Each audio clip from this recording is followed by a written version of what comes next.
आज राजसूय पर्व। युधिष्ठिर के शासन की विशेषता।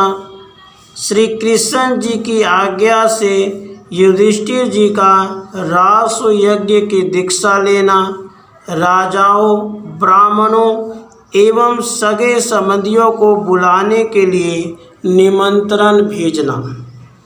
वैशंपायन जी कहते हैं, कुरुनंदन, इस प्रकार सारी पृथ्वी को जीतकर अपने धर्म के अनुसार बर्ताव करते हुए पांचों भाई पांडव इस भूमंडल का शासन करने लगे।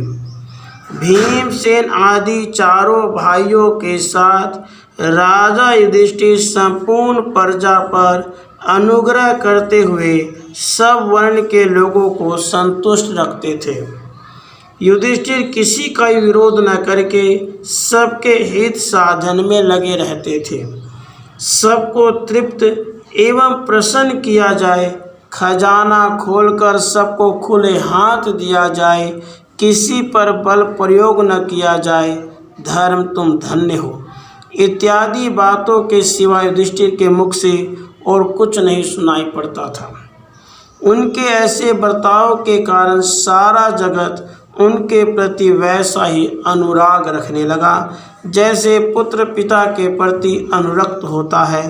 राजा युधिष्ठिर से द्वेष रखने वाला कोई नहीं था, इसलिए वे अजात शत्रु कहलाते थे।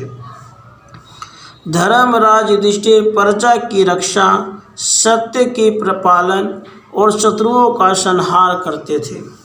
उनके इन कार्यों से निश्चिंत एवं उत्साहित होकर प्रजा वर्ग के सब लोग अपने अपने वर्ण आश्रमोचित कर्मों के पालन में संलग्न रहते थे।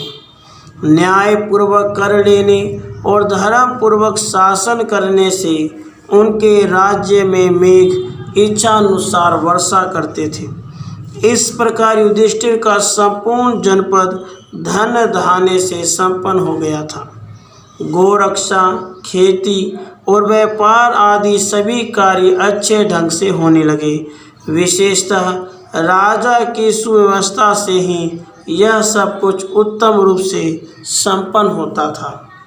राजन, औरों की तो बात ही क्या है। चोरों, ठगों, राजा अथवा राजा के विश्वासपात्र व्यक्तियों के मुख से भी वहाँ कोई झूठी बात नहीं सुनी जाती थी। केवल प्रजा के साथ ही नहीं, आपस में भी वे लोग झूठ कपट का बर्ताव नहीं करते थे। धर्मपरायण युधिष्ठिर के शासन काल में अनावृष्टि, अतिवृष्टि, रोग व्याधि, आग लगने आदि उपद्रवों का नाम भी नहीं था। राजा लोग उनके यहाँ स्वाभाविक भेंट देने अथवा उनका कोई प्रिय कार्य करने के लिए आते थे, युद्ध आदि दूसरे किसी काम से नहीं।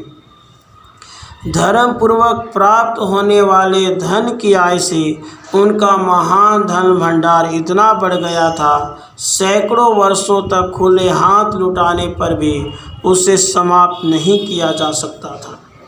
कुंती नंदन, राजा युधिष्ठिर ने अपने अन्न वस्त्र के भंडार तथा खजाने का परिमाण जानकर यज्ञ करने का ही निश्चय किया। उनके जितने हितैषी सुहृद थे वे सभी अलग अलग और एक साथ यही कहने लगे, प्रभु, यह आपके यज्ञ करने का उपयुक्त समय आया है, अतः अब उसका आरंभ कीजिए। वे सुहृद इस तरह की बातें कर ही रहे थे कि उसी समय भगवान श्री हरि आ पहुँचे। वे पुराण पुरुष, नारायण ऋषि, वेदात्मा एवं विज्ञानी जनों के लिए भी अगम्य परमेश्वर हैं। वे ही सतावर जंगम प्राणियों के उत्तम उत्पत्ति स्थान और लय के अधिष्ठान हैं। भूत, वर्तमान और भविष्य तीनों कालों के नियंता हैं। वे ही केसी दैत्यों को मारने वाले केसर हैं।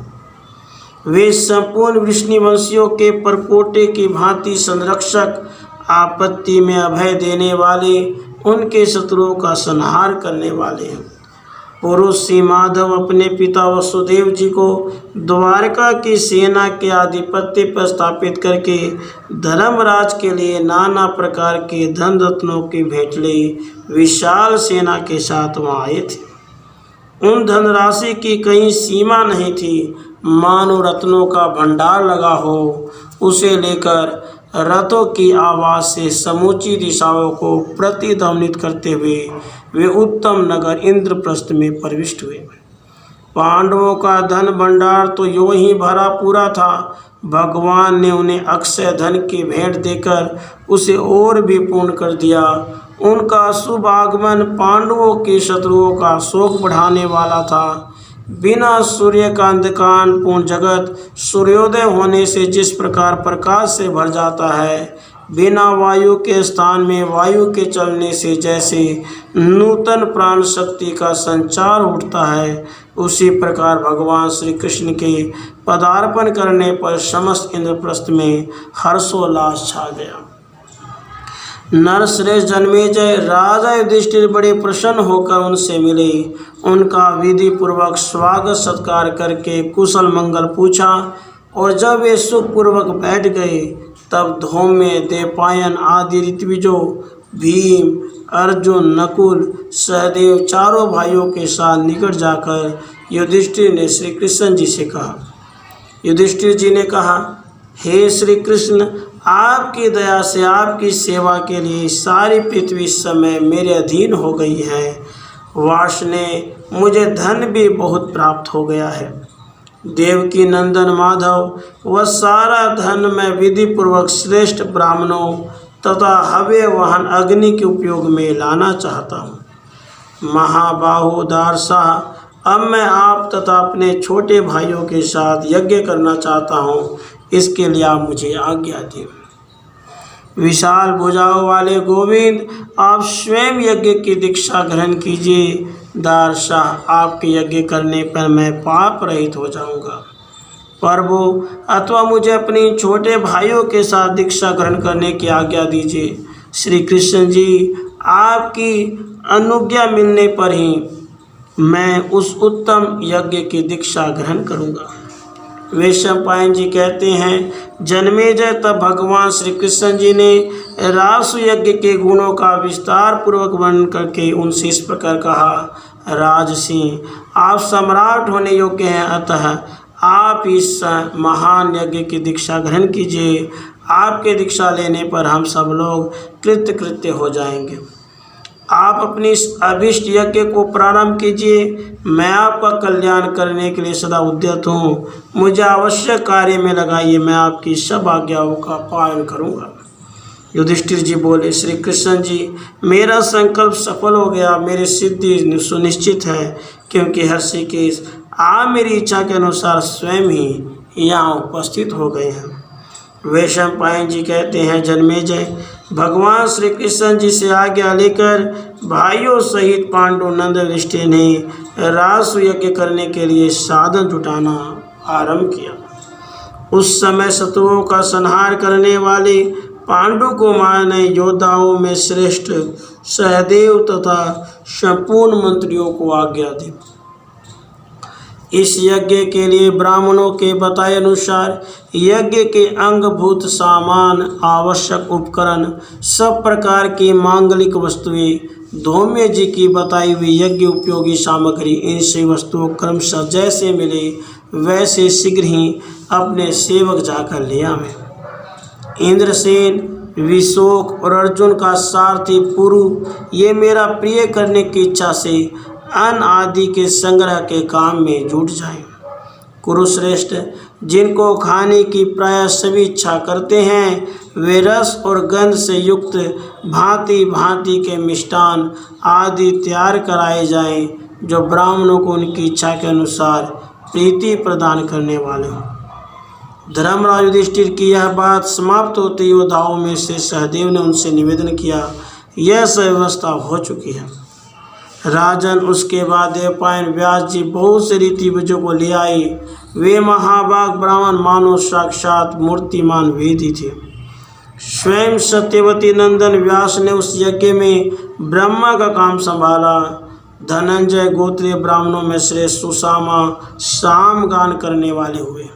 ब्रह्मनिष्ठ याज्ञवल्क्य जी उस यज्ञ के श्रेष्ठतम अधर्वयु थे। वसुपुत्र पैल धौम्य मुनि के साथ होता बने थे। भरत श्रेष्ठ इनके पुत्र और शिष्य वर्ग के लोग जो सब के सब वेद वेदांगों के पारंगत विद्वान थे, होत्रग सप्त होता हुए। उन सब ने पुण्या वाचन कराकर उस विधि का ऊहन अर्थात रासुयेन यक्षे स्वराज्यम वापनवानी, मैं स्वराज्य प्राप्त करूं, इस उद्देश्य से रासु यज्ञ करूंगा इत्यादि रूप से संकल्प कराकर शास्त्रोक्त विधि से उस महान यज्ञ स्थान का पूजन कराया। उस स्थान पर राजा की आज्ञा से शिल्पियों ने देव मंदिरों के समान विशाल एवं सुगंधित भवन बनवाए। उसके बाद राज शिरोमणि नरश्रेष्ठ धर्मराज युधिष्ठिर ने तुरंत ही मंत्री सहदेव को आज्ञा दी, सब राजाओं तथा ब्राह्मणों को आमंत्रित करने के लिए तुरंत ही शीघ्रगामी दूत भेजो। राजा की यह बात सुनकर सहदेव ने दूतों को भेजा और कहा, तुम लोग सभी राज्यों में घूम घूम कर वहाँ के राजाओं, ब्राह्मणों, वैश्यों तथा सब माननीय शूद्रों को निमंत्रित कर दो और बुला ले आओ। वैशंपायन जी कहते हैं, राजन, उसके बाद पांडु पुत्र राजा युधिष्ठिर के आदेश से सहदेव की आज्ञा पाकर सब शीघ्रगामी दूत गए। उन्होंने ब्राह्मण आदि सब वर्णों के लोगों को निमंत्रित किया। बहुतों को वे अपने साथ ही शीघ्र बुला लाए। वे अपने से संबंध रखने वाले अन्य व्यक्तियों को भी साथ लाना ना भूले। भारत उसके बाद वहाँ आए हुए सब ब्राह्मणों ने ठीक समय पर कुंती नंदन युधिष्ठिर को रासु यज्ञ की दीक्षा दी। यज्ञ की दीक्षा लेकर धर्मात्मा धर्मराज युधिष्ठिर सहस्रों ब्राह्मणों से घिरे हुए यज्ञ मंडप में गए। उस समय उनके सगे भाई, जाति बंधु, सुहृद, सहायक, अनेक देशों से आए हुए क्षत्रिय नरेश तथा मंत्रीगण भी थे।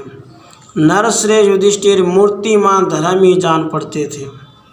तत्पश्चात वहाँ भिन्न भिन्न देशों से ब्राह्मण लोग आए जो संपूर्ण विद्याओं में निष्णात तथा वेद वेदांगों के पारंगत विद्वान थे।